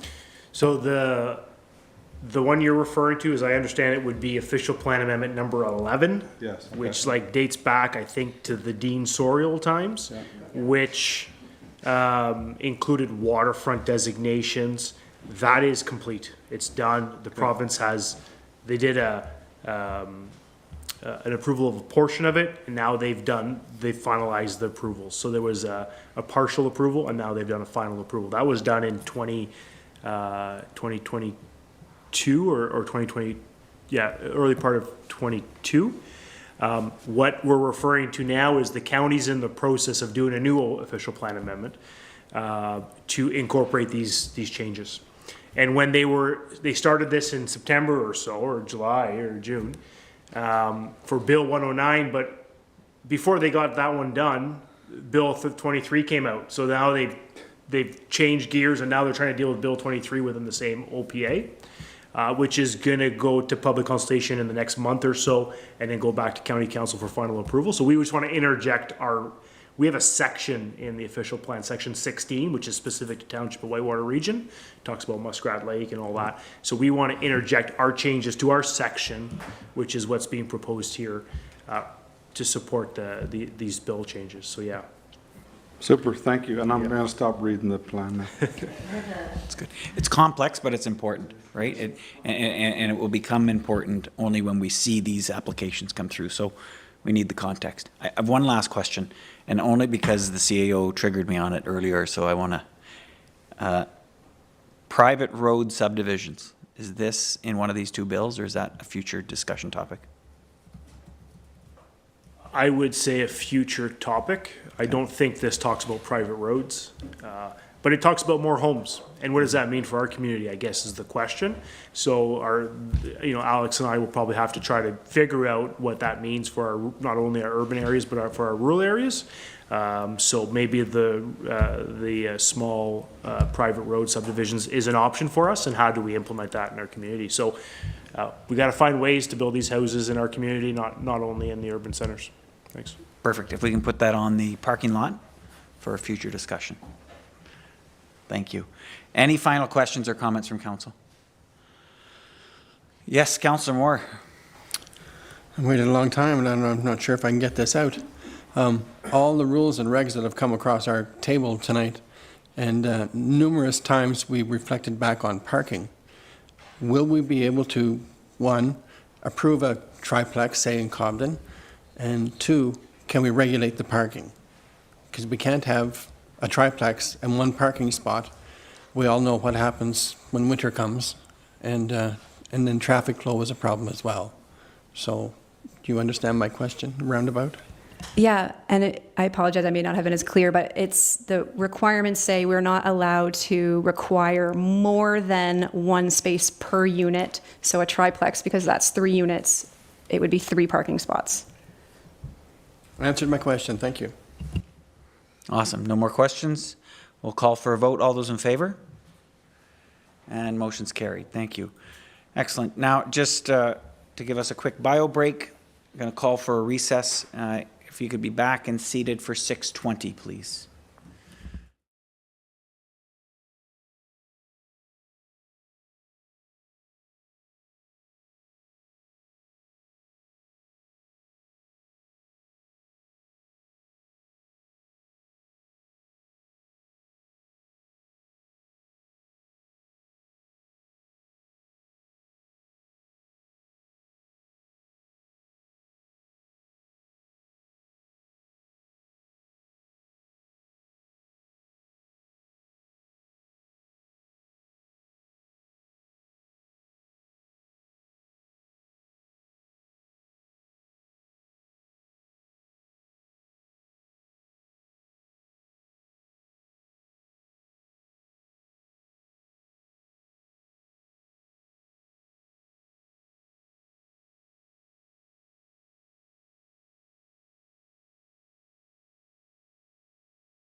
Excellent. Welcome back, everyone. It's 6:22. I call the meeting back to order.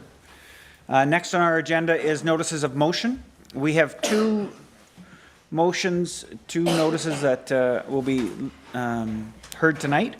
We'll start with our first one at 7.1, which is a kennel bylaw review.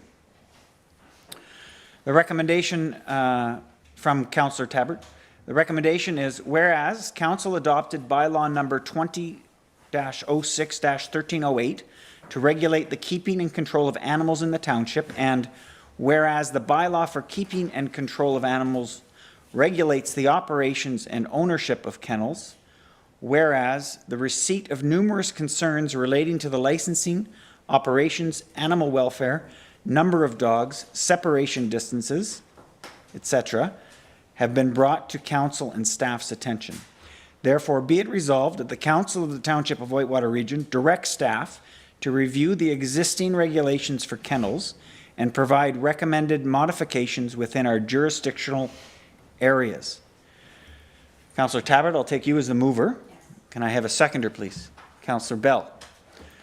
And the discussion, the floor goes back to Councillor Tabbert. Our township has a kennel bylaw currently that has no teeth when it comes to the operations of a kennel. Our bylaw says how many dogs must each be licensed. But what about the animal welfare, the operation of the kennel, etc.? As far as I know, there are kennels operating within our municipality that are not licensed and are not properly caring for animals. Many of us have seen photos of the operations. While I can't say they are local, I can't say they aren't. I myself have not been to any kennels within our municipality. However, if we are going to get into the business of licensing kennels, then we must jump in with both feet and not just putting in our big toe. I know Bylaw Officer James McBain has been rewriting the existing regulations for kennels in our municipality, even without this motion, so I thank him. One of the reasons there are unlicensed kennels is because the township does not have a bylaw that allows for much more than just giving a minor fine. I'm asking for council support to have a bylaw with more power to it within a jurisdictional area so the unlicensed kennels can be abolished from within our boundaries.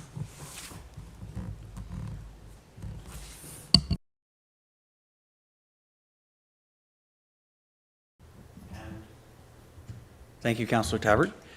Councillor Bell is the seconder. Would you like to add comment? I don't think just yet. I'm, willing to listen to some comments before make comment. Good, and I'll open the floor to the rest of council. Comments, questions that you'd like to make on the resolution that's been proposed by Councillor Tabbert. Councillor Moore. I think it's a great idea. We certainly know from what has happened in the past that we didn't have enough teeth and enough toes, as you said. She did mention, and which I didn't know, Bylaw McBain is working on this. So if so, then this will come back to us and then we will proceed further once we have that report, or how are we going to proceed? So I'll take a stab at that one. The bylaw contract that Mr. McBain that does our bylaw enforcement, he is making proposals to change that bylaw as well. He'll forward that to staff. Staff will compile that plus their own input, and that would be presented to council as one proposed. Okay, any idea on time frame? That's a good question. CAO, can you forecast how much time this might take? I would expect that we could probably, I think the process will include a draft bylaw for council to receive and review. At the same time, council would give direction to staff to go out to public consultation. So we might open up an opportunity to the public to comment, give them maybe 2 or 3 weeks. I would anticipate that the earliest draft would probably be March 1st or 15th, likely the 15th, I would say, to make sure we dot our I's and cross our T's. And then probably mid to late April for the final bylaw for adoption. So mid-March to end of April. I like them timeframes. I think them are are worthy of what we expect of the report. I wouldn't want it to go too much farther. It just, we can't let this get away on us. Thank you, Councillor Moore. Councillor Olmsted. Yeah, I think as part of this process, and it can be a separate motion, I guess, I'd like to understand the administering of punishment or penalties. So, and it doesn't need to be specifically on kennels, it can be bylaws, period. So if homeowner X decides that he's not going to abide by a bylaw, and there's a punishment of a fine, let's say it's a small fine, medium fine, I'd like to understand what our options are, whether, we add it to taxes or, I do know that there's a schedule that, I don't think I've seen it for 6 or 7 years now, but I'd like to understand what the degrees of punishment or our options are to administer. Yeah, I would, through you, the mayor, I would say just that we could include it as part of this review. So this review will also examine the punishment you're referring to, so set fines and a variety of things. And I would say we would present it as part of this in relation to the kennels and our animal control bylaw, but that's generally duplicated with all of our bylaws. So I think it'd be fair to just include it as part of this review, that we'd present the implications of not conforming to the bylaw with respect to the kennels as part of this process. Now, just to be clear, I think he's referring to almost like a Council 101 on what are our powers for bylaw enforcement. If that can be included in this as part of the, within the context of what you're proposing with respect to this bylaw, Yep. I think that would meet the requirements. Does that work for you? I would say that when we finish this process, if there's still a lack of understanding on the punishment piece, we could have an education piece or a separate report. So let's get through this process. It should help everyone understand what the set fines are, the punishments are processed for non-compliance, and if there's need for additional reports, we could do so. That's good, Councillor Olmsted. Yeah, and to my point, if it needs to be a separate process, I know we need to get through this, absolutely. So maybe it's a notice of motion later on. We have a new council now, and everybody's been through bylaw and understand the different degrees. And obviously, my question really revolves around, there's an issue, doesn't have to be this issue in front of us, and somebody just walks away from the issue and they go, you know what, I'm not even going to deal with it, and moves on. Well, the township really hasn't resolved the problem. So I'd like to look at that maybe as a separate motion, and I'll bring that forward at a later time. No, I think that's inappropriate, just in terms of managing staff time and effort. Yeah. I think that's important. So we'll get it addressed specific to any bylaw, assuming that this motion passes. And then subsequently you can, I think it's important also to inform the public. We don't have the powers of arrest or search or seizure or any of these things. What powers do we have, and how do we select which ones are most appropriate? So it's a good point. Perfect, thank you. Good. So Councillor Olmsted will rely on you to bring that forward as a notice of motion at a later date. Councillor Trimm, I'll come back. Yes, thank you. Through you, Mr. Mayor, to CAO Burton. I'm wondering if the new bylaw, or maybe the presentation with respect to it, will clarify for me, at least, our jurisdiction with respect to kennels. Like, there must be, we must have a certain jurisdiction, and we must be limited in some ways too. And I don't understand that. And I'm hoping that the bylaw or the presentation relating to it will explain that to me. Yeah, that's noted. Yeah, certainly. The reason why I was thinking March 15th is it allows me to engage with the Ministry of the Solicitor General and our contact with respect to the animal welfare piece, and to better understand those lines of jurisdiction. So yes, that's noted. Thanks. Good. Sorry, and I'm going to come back to you at the end. Deputy Mayor. Thank you. So through you, Ivan, the number of kennels that we currently have within the township, do we know what that total is at this point in time? We certainly do have a list, yes. Do I have the Okay. number in front of me? No. No, I would- okay. Yeah. Well, my question, I guess, is how do we monitor, because I'm certain there are kennels out there, or there are puppy mills, or whatever you want to call out there, that are not regulated, that are not licensed. And how do we, as a council, how do we have any kind of jurisdiction over that? How do we prevent when we don't know what we don't know? Do you understand what I'm saying? How do we know? Yeah, I think certainly just generally in my municipal experience, bylaw enforcement has been a reactive process. We're not actively going to communities or areas of our community to see if there's illegal operations happening. Yes, if somebody's driving by and sees something out of the norm, they will bring it to staff's attention. I think maybe greater advertising that there is a process, people understand that, but it's extremely difficult short of having somebody bring forward the matter, a neighboring resident or a passerby or something like that. It's hard for us to ensure that we're aware of everything that's happening in our community. So maybe the bylaw, if the motion does get passed tonight, we could examine ways to better educate the public and advertise that there are regulations around these types of uses. Thank you. And if I Yes, may please. just add one more thing. So I'm looking forward to Councillor Olmsted's bringing that forward as well, because I do think if we are going to put some teeth into these bylaws, I can tell you, I can drive around Whitewater and see pools that are not fenced. You know, there's different things that happen, and if we are going to put some kind of teeth into these bylaws, I think we have to start adhering to them and finding some way of actually policing them somehow. And I know it will be an enormous job, but if we're going to do it, we have to do it properly.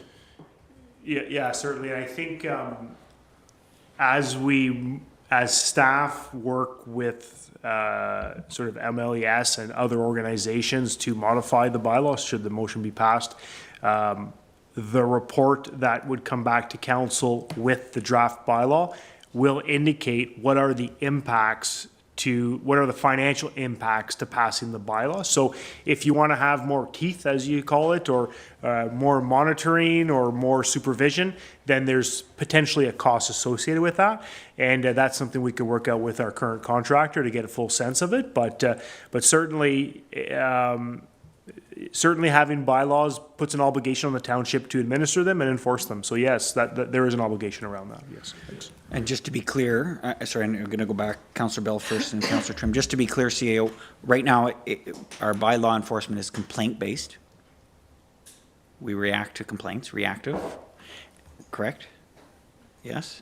I would say to some degree. Again, I mean, if our chief building official is driving by and there's a pool that appears to be illegal or didn't have a permit, he's going to react on it. Mm-hmm. And maybe before you get to your next question, I don't think all pools need a fence now. Mm-hmm. I think our bylaw did change, just to clarify for the public. If an above ground pool is over a certain height, it doesn't need a fence, just for the public. But go ahead, Mayor Nicholson, just for clarity. The second point, and it just comes back to the budget process, and I'm going to force council, when you make decisions, you have to understand the implications financially. We are cost recovery on the bylaw enforcement, right? Dog tags, kennel permits, all of these things charge back to those using that kind of bylaw enforcement. What's the trailer bylaw? Recreational trailer bylaw? Same thing. If we were going to go to a more generic way of doing it, or something's proposed by staff, I would expect there's going to be a line of operations say this is going to now be general taxation, or some other way in order to fund that enforcement. So just I caution you, and that's, Ivan already articulated, he's going to have to present that back to us. Good. Back to Councillor Bell. Everybody else has a chance to spoke. It's your turn. Yeah, so just just to speak to the deputy mayor's comment, I think if we could include that process for complaints in that bylaw, I don't know if that's an option or not, but I know lots of people, not necessarily related to this particular bylaw, but we do have a number of bylaws in place. Speak to a number of people in the community that are like, well, you know, this residence, this person, this individual is not abiding by this bylaw. Why is it my responsibility to have to report this person and, you know, as a neighbor, community member, whatever. But if we can set out that process for a complaint or for an investigation in that bylaw, I think that's important, just so that we have the ability to direct people to the right process of filing a complaint or an investigation. So just to comment on that. I did speak to a local veterinarian about this particular issue and about a bunch of the comments that were made. And I'm just wondering if there is any way, I kind of had two ideas on the issue, and I don't know if either of them are really all that realistic. So the first one that I had was, well, maybe we make as a condition to applying for a kennel license that the individual applying for that kennel license has to be involved or certified through a kennel club or a one of those kennel communities, thinking that maybe the practices that they have in place would take some of the responsibility off of the township to enforce some of those things. To be able to put the CKC stamp on your puppy, you have to abide by X, Y, and Z. If you don't have that stamp, then maybe you're not able to apply for that kennel license, or maybe your kennel license isn't maintained. After I talked to the vet, I don't know if that's the best way to go about it, just because those standards are put in place, but as far as the enforcement within those associations, I don't know how well those are maintained, and sometimes it's a little bit of a money-making scheme for some of these clubs, just to be able to accrue membership costs from those individuals that want to put that stamp on their puppy. But in relation to that idea, once I got talking to this veterinarian, I was wondering if there's some way that we can include one or two or several vets in the area as far as the animal welfare portion is concerned, as to whether, I don't know how that gets incorporated, but incorporate some means of having a vet that we know is certified and licensed to be able to, right now through that kennel bylaw, we have to do an annual inspection. That inspection is done through the municipal bylaw. I was wondering if there was a way that we could include a vet in on that inspection. I know there's costs associated with that, and as we talked to, there's going to be costs associated with anything that we put in place right now, but I just wondered if there was a way that we could maybe get some local veterinarians to sign on to be part of those inspections, to basically have that animal welfare portion taken care of with those annual inspections. And then we have somebody that has a stamp behind their name that, is certified, is licensed under a provincial body. And again, it kind of takes maybe some of the responsibility away from the municipality, not necessarily for enforcing the bylaw, but just knowing that we have somebody that knows what they're talking about. Because like Connie, I've never been into a kennel in Whitewater to buy a puppy. So I don't necessarily, and I don't know, we received a bunch of comments about how the provincial legislation is pretty light as far as you need food, water, and shelter, but outside of that, they're not really looking at anything else whenever they come in. So all that to say, I was just wondering if there was some way that we could include some veterinarian participation in some of this bylaw enforcement or assessment, or kennel with the giving out of kennel permits, if we could somehow incorporate a professional such as that into our process. Good, I'll make comment on the first thing, and then I'll ask the CEO on the second one. But just the proposal for the Kennel Club Association, we ran into similar discussion last term, if I remember correctly. The challenge with the Kennel Club is for purebreds only, and a lot of our kennels are not, so there's no club that they can associate with. But like you said, there are other disadvantages to that as well. As for the vet proposal, CAO, do you want to respond to that? What we could do as staff is engage with the Renfrew County Veterinarian Committee. I just seen an invoice in my inbox for that, so we're contributing to this organization. So maybe through the clerk, as she does the review of the bylaw, she could engage with that committee and see what kind of services maybe the committee or that group could provide to the township. And maybe that's a source of revenue for them, and we could add that to the cost of the kennel license. But something to examine is to have a professional, if you will, that has experience with animals to do the inspection. But it's noted, and we'll examine that. Thanks. Good. And just note, Councillor Tabbert is our council rep for that veterinarian association. Good. Deputy Mayor. Thank you. Just one more thing that came up. At present, the inspections, they are yearly, is my understanding. I am just wondering, are they random or are they planned? Because I think if we could put something into that bylaw about random inspections,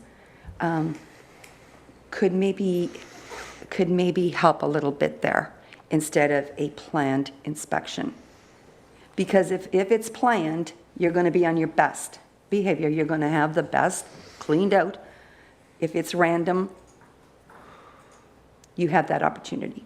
Yeah, I think certainly noted. I will have to verify our right to access property without notifying or having the resident there. I mean, I think in most cases when they show up, the gate might be closed and you don't have the right to access for some reason, but it's noted. I appreciate the discussion on the topic, and it provides us a lot of insight. So it's noted, your comment, and we'll examine that. Thanks. Good. Councillor Trimm. Yes, just quickly going back to the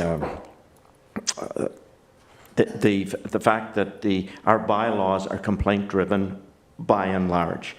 And I don't think that we would ever, at this point, consider having permanent bylaw enforcement officers patrolling with vehicles and that sort of thing. So it needs to be by complaint.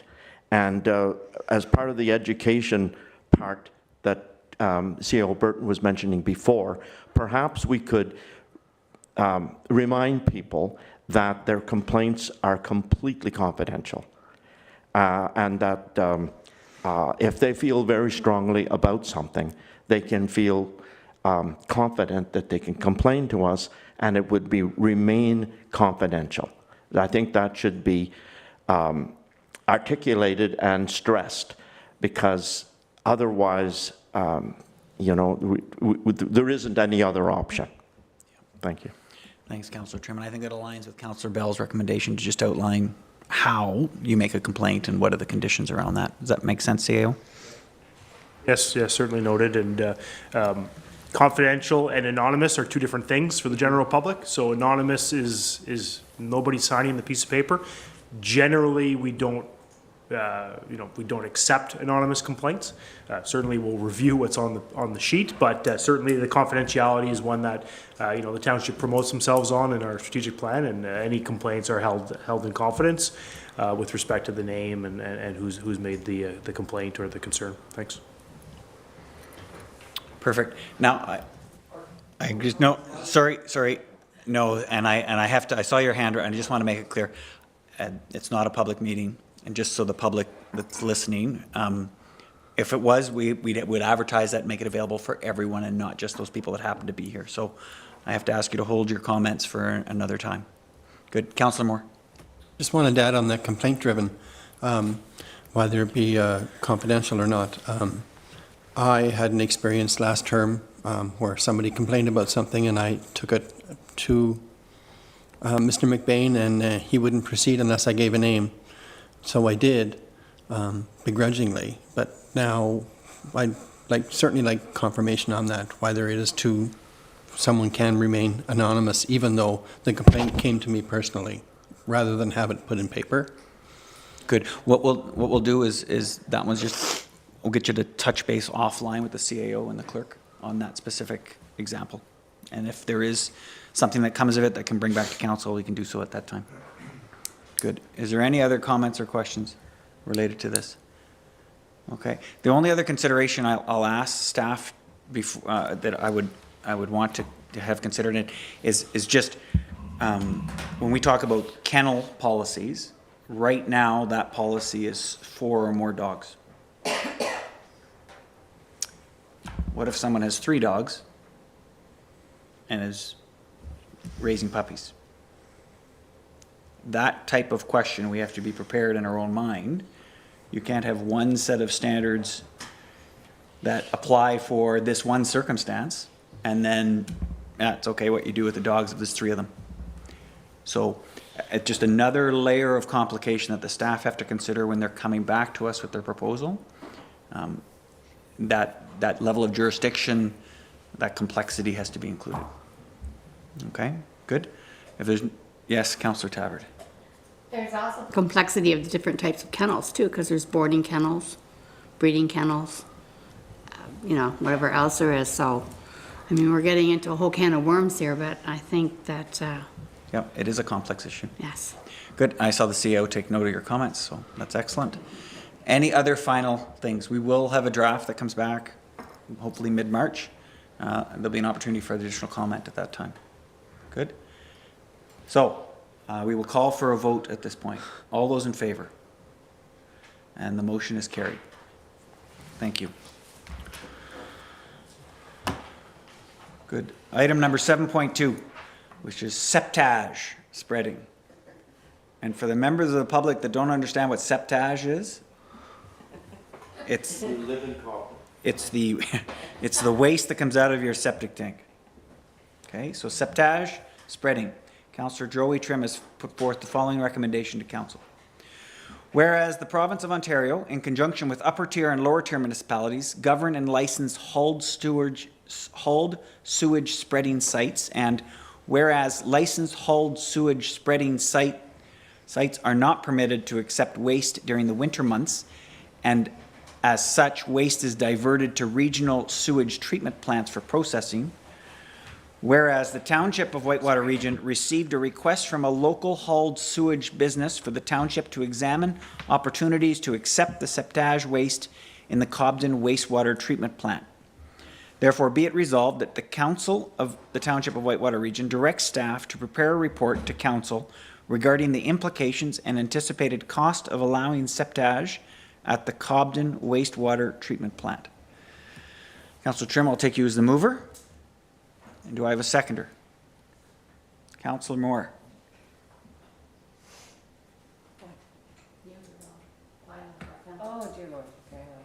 Good. So Councillor Moore is the seconder. And the floor is back over to Councillor Trimm. It's your motion. Yes, thank you very much. Really, the motion pretty well outlines the issue here. After this motion, if this motion is passed, the staff will determine the details around whether or not this can happen. It is a potential income or revenue stream. And since I made the notice of motion, I've talked to another Whitewater ratepayer who is in this business also, and Sam McCrae. And he is very interested in also participating if it is determined that we can handle septage, is how I think they pronounce it. It's Tried. Okay. Thank you. Good. Councillor Moore, you're the seconder. Yeah, I think this is a great avenue for revenue, but we have to know if our new system can handle this, and possibly if it's just for township residents and not opening it up to other operators from outside our municipality, then we'd have to look at it. Excellent, thank you. Open to other comments or questions. Councillor Olmsted. Yeah, I think maybe on that motion, we should have anticipated cost and revenue in the wording on it, because there's going to be a revenue portion of it for sure. I'd also like to expand it, if possible, rather than just winter months. If we have capacity, why aren't we looking at this as an annual revenue generator? So it doesn't need to be from December to March. We do get a lot, as we know, we've received complaints in the past about this type of septage or septage, or however you want to say it, being spread near people's homes. So I'd like to look at maybe expanding the timelines of it to an annual, yeah. Good. The clerk or the CAO can correct me, but the actual wording of the resolution speaks to the implications and anticipated cost. You just would like to see revenue added to that? Well, I think, if I'm not mistaken, we have somebody that actually has given us anticipated volumes. Somebody's given us anticipated volumes? Yes.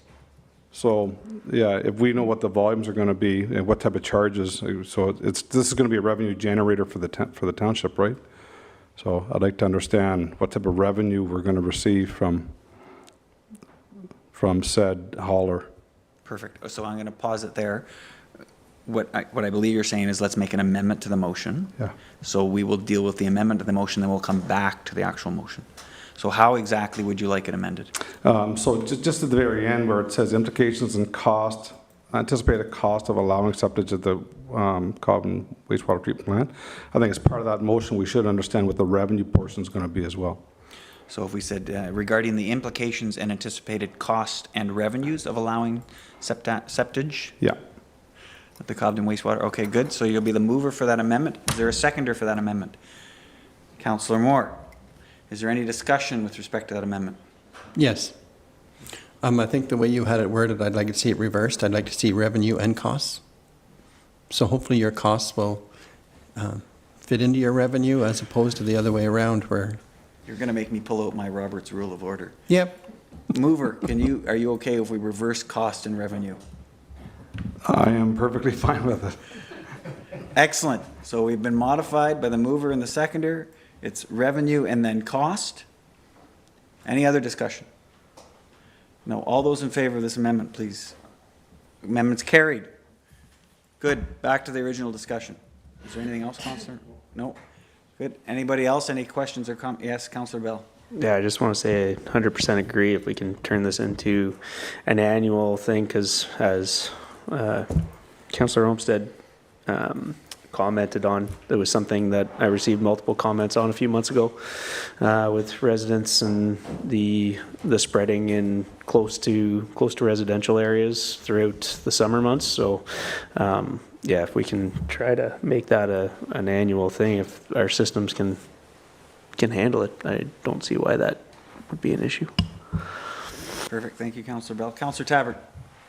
But can't farmers or landowners apply to have it applied to their property? So, I mean, even if we allow, even if we have it so that it's year-round, they can still put it on property, on land, because it's the Ministry of Environment who gives that.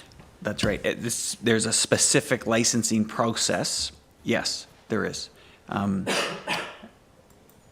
this wouldn't supersede that? No. It would just provide the option. And the motion doesn't exclude that as part of the discussion piece. Okay? Any other, Councillor Trimm? Yeah, yes, just a clarification to the comment that Councillor Moore made about maybe we should restrict it to just the local providers. However, we have to understand that they are picking up from a wide area beyond our municipality. So the septage that arrives is not only local, just as long as that's understood. at this point in time. And I know Councillor Moore had the point, but yes, your motion does not restrict that. Staff will come back, and it's going to be what's the system capable of? What's the cost to us, not just in processing it, but in terms of taking away from future use? Like if the expired life expectancy of our current filters are 10 years, but we're taking X number of liters now through a different avenue and it goes to 8 years, we've just increased some of our asset management costs. So that the staff will pick up and will become a factor in whether we support how broad we open this up to. Does that make sense? Good. Is there any other comments? Okay, I'm going to add just one thing to the end. And I had it, and you guys are making me tired. Good. Through the planning process, we approve septic tanks and septic fields. In fact, there's only 521 of our 8,000 residents that are on this septic system.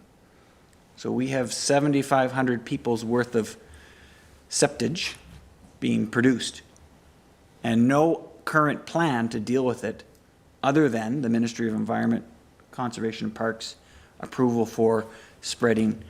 At some point in time, it's going to have to become a factor. If we are going to be approving septic tanks, we should be approving it with our eyes wide open of what that waste is going to be, how that waste will be dealt with in the future. So I think it's perfect for our discussion. All right, good? Call for a vote. All those in favor? Motion's carried. Thank you. All right. Yes, the clerk is poking me. This is an opportunity now for notices of motion. Any notices of motion? Councillor Tabbert, not another one. Councillor Moore. Councillor Trimm. Yes, thank you, Mr. Mayor. I would like to make a notice of motion that the staff investigate the acquisition, installation of emergency backup hydro power for the Emergency Operations Center, which is the arena complex in Westmeath.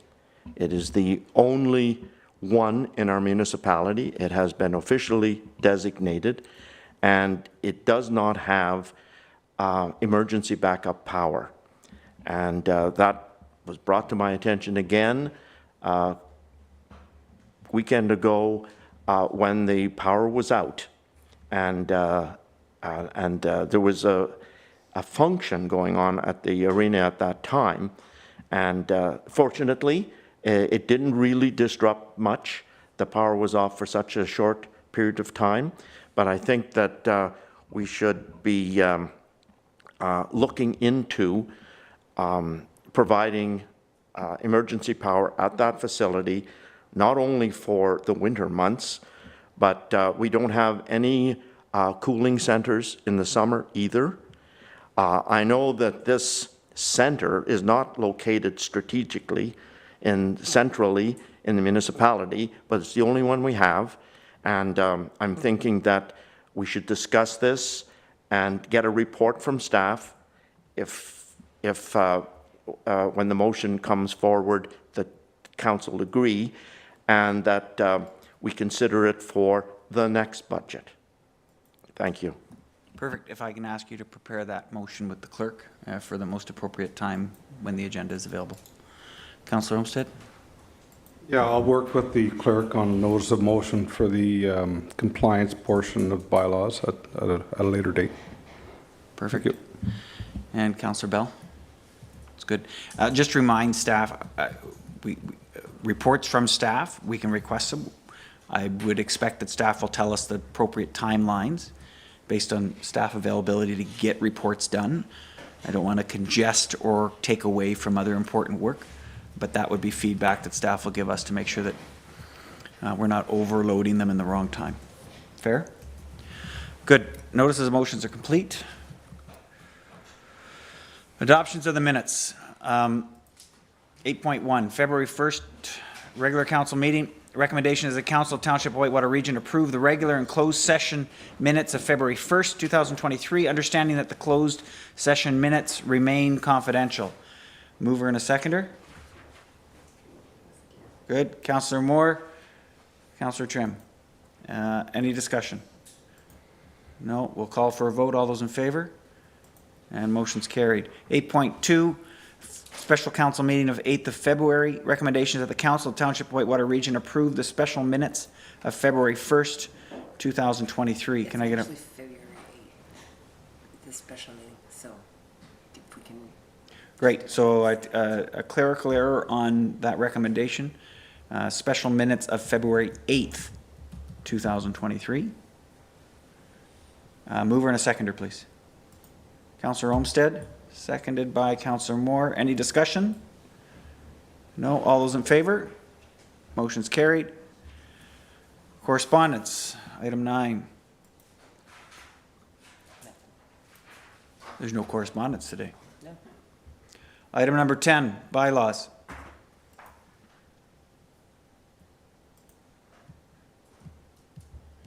Good. I went through just to make sure we didn't need to sever anything. You do want to sever? Oh, yes. Oh, you can't vote on the ones you declared on, so if you want to do those separately, like do the first 3 first.